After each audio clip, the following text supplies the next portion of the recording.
ہمارے YouTube channel کو subscribe کریں اور بیل آئیکن کو پریس کریں تاکہ ہمارا رابطہ بحال رہے۔ اور یہ مثال کیوں دی گئی ہے؟ اس آئینے میں ہمیں ہماری تصویر دکھائی گئی ہے۔ تم اگر قرآن کا حق ادا نہیں کر رہے تو تمہاری مثال وہی ہے جو یہود کی تھی۔ بئس مثل القوم الذین کذبوا بآیات اللہ، بری مثال ہے اس قوم کی جس نے اللہ کی آیات کو جھٹلایا۔ تو زبان سے تو یہودیوں نے کبھی نہیں جھٹلایا تورات کو، عمل سے جھٹلایا ہے۔ یہ وہ 5 مقامات ہیں جن میں اللہ تعالیٰ نے خود اپنے کلام کی ثنا بیان کی ہے، تعریف کی ہے، اس کی عظمت کو بیان کیا۔ اب میں آپ کے سامنے ایک حدیث رکھنا چاہتا ہوں، حضور نے کیا فرمایا۔ ایک حدیث سنا چکا ہوں آپ کو، عن عثمان بن عفان رضی اللہ تعالی عنہ قال قال رسول اللہ صلی اللہ علیہ وسلم خیرکم من تعلم القرآن وعلمہ، تم میں سے بہترین لوگ وہ ہیں جو قرآن سیکھیں اور سکھائیں۔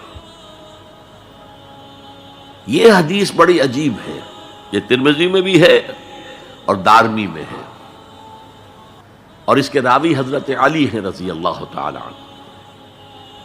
عن علی رضی اللہ عنہ قال، حضرت علی فرماتے ہیں انی سمعت رسول اللہ صلی اللہ علیہ وسلم یقول، میں نے سنا اللہ کے رسول صلی اللہ علیہ وسلم کو یہ کہتے ہوئے، انہا ستکون فتنۃ، ان قریب ایک بہت بڑا فتنہ رونما ہوگا۔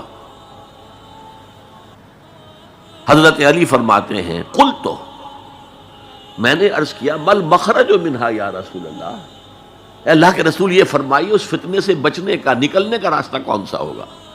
جیسے آپ بڑے بڑے حالوں میں دیکھتے ہیں ایگزٹ، عرب ممالک میں لکھا ہوتا ہے مخرج، اگر کہیں آگ لگ جائے، کہیں دھواں بھر جائے تو نکلو، لال جو روشنیاں ہیں ان کے اندر جو نیچے دروازے ہیں ان کی طرف جاؤ، یہ مخرج ہے جان بچانے کے لیے۔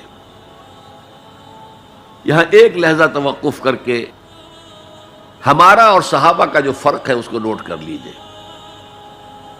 اگر ہم ہوتے تو کیا پوچھتے، حضور یہ فتنہ کب آئے گا، کدھر سے آئے گا، کیوں آئے گا، کیا ہوگا، یہ سارے سوالات کرتے نا، جن کا عمل سے کوئی تعلق نہیں، معلومات ہیں۔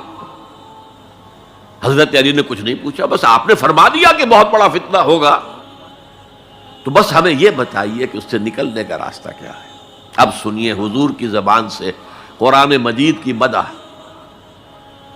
قال کتاب اللہ، فتنوں سے بچانے والی اللہ کی کتاب ہے، فیہ نبأ ما قبلکم، اس میں تم سے پہلے جو تھے ان کی بھی خبریں ہیں، قوم نوح اور قوم عاد اور قوم سمود اور قوم مدین اور آل فرعون اور سدوم اور عمورہ کی بستیوں کے حالات ہیں کہ نہیں؟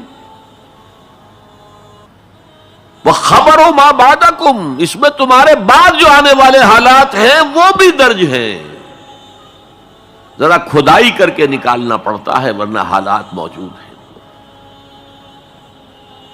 ایک اوپر کی چیز ہے، سامنے کی چیز ہے، ایک ذرا اندر سے کھدائی کر کے، لیکن یہ کہ حضور فرما رہے ہیں خبرو ما بعدکم وحکم ما بینکم، اور جو بھی اختلافات تمہارے درمیان ہوں گے ان کا فیصلہ بھی اس کتاب میں موجود ہے۔ کاش کہ ہم اپنے مذہبی اختلافات کو رفع کرنے کے لیے قرآن کی طرف رجوع کریں، جو حبل اللہ ہے، واعتصموا بحبل اللہ جميعا ولا تفرقوا۔ تو فرمایا کتاب اللہ فیہ نبأ ما قبلکم وخبر ما بعدکم وحکم ما بینکم، هو الفصل لیس بالحزل، وہ فیصلہ کن کلام ہے، ایسے ہی یابہ گوئی نہیں ہے، یہ قرآن کی آیات ہے۔ انہ لقول فصل وما هو بالحزل، سورہ طارق کے اندر آیا، طارق میں هو الفصل لیس بالحزل من ترکہ من جبار قسمہ اللہ، اگر کوئی جبار شخص اپنی سرکشی میں اس قرآن کو ترک کر دے گا اللہ اسے پیس کر رکھ دے گا۔ وَمَنِ ابْتَغَى الْهُدَىٰ فِي غَيْرِهِ أَضَلَّهُ اللَّهُ، اور جو کوئی ہدایت حاصل کرنا چاہے گا قرآن کے سوا کسی اور چیز سے، اللہ اسے لازماً گمراہ کرے گا۔ کتاب ہدایت تو یہ ہے، وَهُوَ حَبْلُ اللَّهِ الْمَتِينُ، اور یہی تو ہے اللہ کی مضبوط رسی، جو قرآن میں کہا گیا وَاعْتَصِمُوا بِحَبْلِ اللَّهِ جَمِيعًا۔ میں نے ایک موقع پر اس آیت کا استہزاء کرتے ہوئے سنا تھا پاکستان کے شہر لاہور میں، جب 1973 یا 74 میں عالم اسلام کی سمٹ کانفرنس ہوئی تھی لاہور میں، تو یہ آیت وَاعْتَصِمُوا بِحَبْلِ اللَّهِ ہر ٹیکسی کے اوپر، ہر رکشہ کے پیچھے لکھی ہوئی ہوتی تھی، اور وہ اس کے بینر لگے ہوئے تھے۔ تو میری کوئی کتاب ایک پریس میں تھی، میں اس کے لیے جلدی کے لیے کہنے کے لیے کہ جلدی شائع کرو وہاں گیا، تو وہاں ایک صاحب تھے آزاد کشمیر کے محکمہ اطلاعات کے بہت بڑے افسر، اور وہ کہہ رہے تھے کیا محمل کلام ہے، کہاں ہے وہ رسی، کس کو پکڑے؟ انا للہ و انا الیہ راجعون۔ حضور فرما رہے ہیں هو حبل اللہ المتین، یہ ہے رسی اللہ کی۔ ایک حدیث میں آتا ہے القرآن حبل اللہ الممدود من السماء الی الارض، یہ اللہ کی رسی ہے جو آسمان سے زمین تک تنی ہوئی ہے۔ ایک اور حدیث بہت پیاری ہے، میں آپ کو بتائے بغیر نہیں رہ سکتا۔ حضور اپنے حجرے سے برآمد ہوئے تو آپ نے دیکھا مسجد نبوی کے کونے میں صحابہ بیٹھے ہیں، قرآن کا مذاکرہ کر رہے ہیں۔ مذاکرہ ایک ہوتا ہے درس، ایک شخص بول رہا ہے دوسرے سن رہے ہیں، یہ نہیں، مذاکرہ آپس میں۔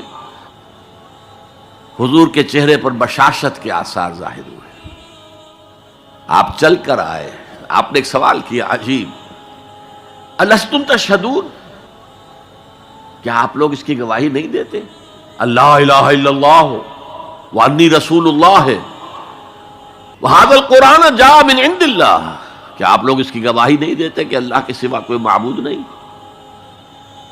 اور میں اللہ کا رسول ہوں اور یہ قرآن اللہ کے پاس سے آیا ہے؟ جواب کیا تھا؟ بلا یا رسول اللہ، بلا یا رسول اللہ، بلا یا رسول اللہ، اللہ کے رسول کیوں نہیں، ہم گواہی دیتے ہیں۔ اب فرمایا جس کے لیے میں نے یہ حدیث سنائی، فاستبشروا، خوشیاں مناؤ، جیسے ہم نے دوسرا جو تھا سورہ یونس کی آیات فبذالک فلیفرحوا، خوشیاں مناؤ، جشن مناؤ اس قرآن پر، فاستبشروا، تو بشارتیں حاصل کرو، فإن هذا القرآن طرفه بأيديكم وطرفه بيد اللہ، اس قرآن کا ایک سرا تمہارے ہاتھ میں، ایک سرا اللہ کے ہاتھ میں۔ تو فرمایا هو الذکر الحکیم، جو قرآن کہتا ہے ذکر کرو، ذکر کرو، کھڑے بیٹھے، سب سے بڑا ذکر قرآن ہے۔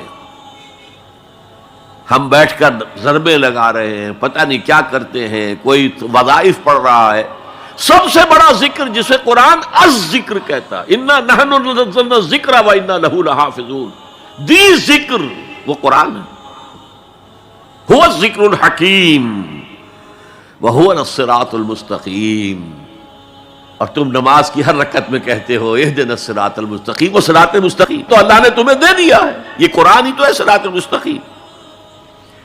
پھر دیکھیے اس میں وہ قرآن مجید کا انداز ہے، دو دو تین تین آیات ایک طرح سے قوافی کے ساتھ آ رہی، هُوَ الَّذِي لَا